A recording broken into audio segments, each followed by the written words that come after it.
The Halloween season is fast approaching. Why don't we do something to pep up the desk with this Halloween season vibe?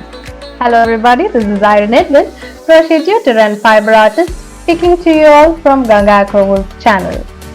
So I was telling you about pepping up the desk decor, right? So I have got something very cute for you guys this time. So it's a pumpkin desk decor.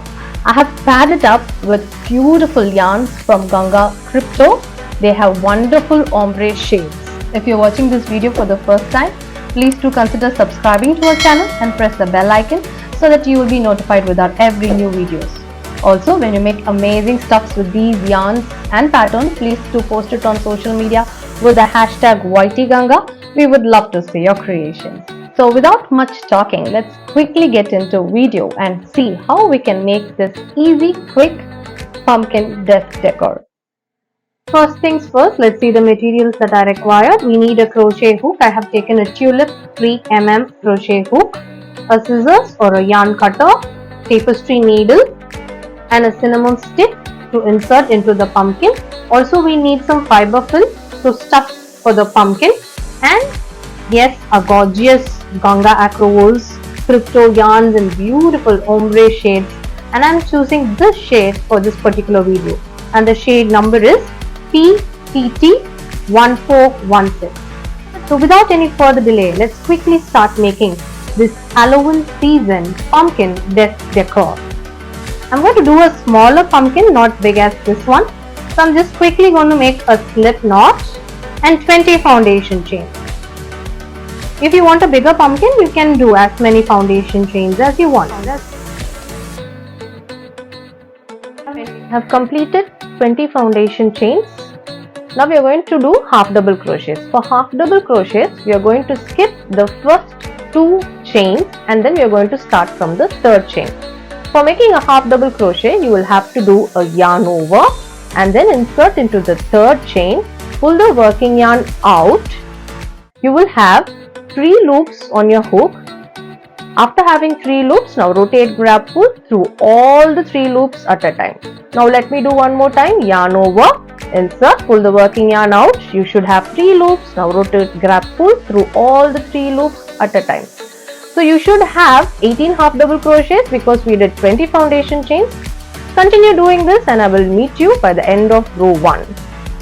I have completed 18 half double crochets in row 1. Now let's make 2 turning chains, turn our work. We are going to skip the 2 turning chains and now we are going to work only on the back loops of row 2. So let's do a half double crochet just like how we did in row 1 but on the back loops. The same half double crochet but only on the back loops. Continue doing this for this entire row and again you will continue doing this for all the rows hereafter. So let's do about nearly 20 to 21 rows and I will teach you how to join both ends to convert into a pumpkin. As you are doing this half double crochet, I would love to tell you all about this Ganga Acrowools crypto yarn. As you can see, these yarns are ombre yarns. They are self-patterning and these yarns have a huge color options.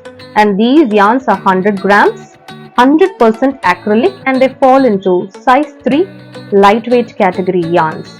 You can crochet and knit with these yarns. You can do wonderful garments, beanies, shawls and lot of other interesting stuff like these pumpkins and amigurumis as well. Anything you do with this yarn will look lovely and will have this beautiful hues in it. These yarns are Oikotex class 1 certified, which means they are safe for skin and safe for babies as well. Now let's keep continuing this half double crochet stitches. I have completed 22 rows of half double crochet stitches.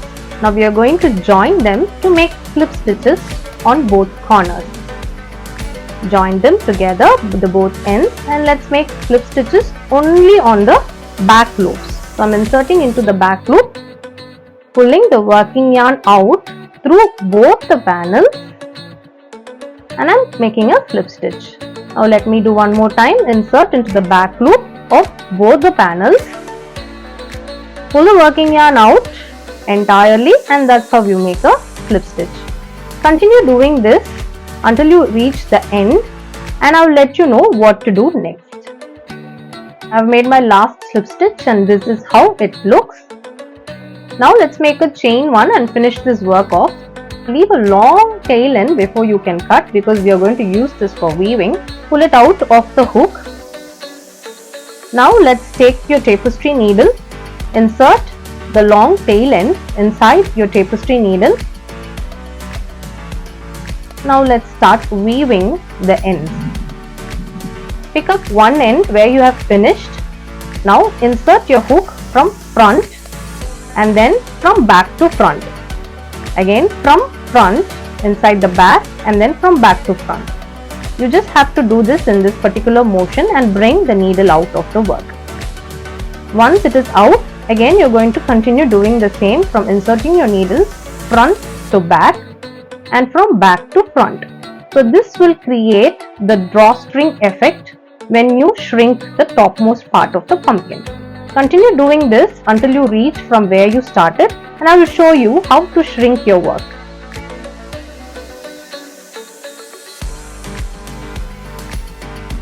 I have reached the place where we have started, and this is the last weaving part that I am doing. Now I am going to pull the yarn. You can see how beautifully it shrinks. Pull this yarn tight, make sure it doesn't break. Now we are going to flip this inside out. After flipping inside out, we are going to fill this with the fiber filling. Now let's take the fiber, stuff it little by little.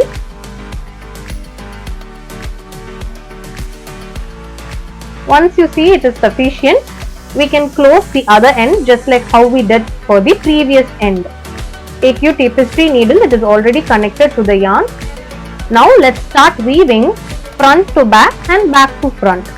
Front to back and back to front just like how we did previously. Pull the needle out and you can see it shrinking. Continue doing this until you reach the place where you have started, and again we are going to shrink this all together. I have reached the end where we started. Now I am completely pulling the yarn, stuff the fiber fill inside neatly, and once it shrinks, make sure you press with your finger and create a dent. And if you see any opening, you can weave them together with the tapestry needle. Make sure the fiber fill doesn't pop out. So completely give it a closure. Once you feel it is completely closed, you can pull your tapestry needle out of the pumpkin. Now from this side to the other end, we are going to insert our needle. So I am inserting the needle from this side to the other end. This will create a dent in the pumpkin and will give a realistic look. You can see how the dent is created. Now the other side we are going to make a small knot so that the dent stays in place. After creating this knot, again from this side to that side I am going to insert my needle to create a dent on the other side. So do this 2 to 3 times so that you have a proper dent on both sides of the pumpkin. You should have a clear shape of the dent. Only then it will look realistic and cute. Once this is done, cut off the excess yarn out of the pumpkin. A clear dent is now formed. Pick up your cinnamon stick and press it inside, giving a nice pressure. It will stay in place, but if you are not sure, you can also use a hot glue gun to make it to stay in place. Look how beautiful it looks. Now these two pumpkins are in different shapes and sizes. Chalo, what are you waiting? Go get your desk decorated with this beautiful pumpkin desk decor. That was easy and quick, right? So what are you guys waiting for? Come on, quickly get up, start doing this Halloween pumpkin and decorate your desk space in this Halloween season. I'll meet you all on my next video with yet another very pretty pattern and yarn. Until then, this is Iron Edwin signing off from Ganga Acrowools channel.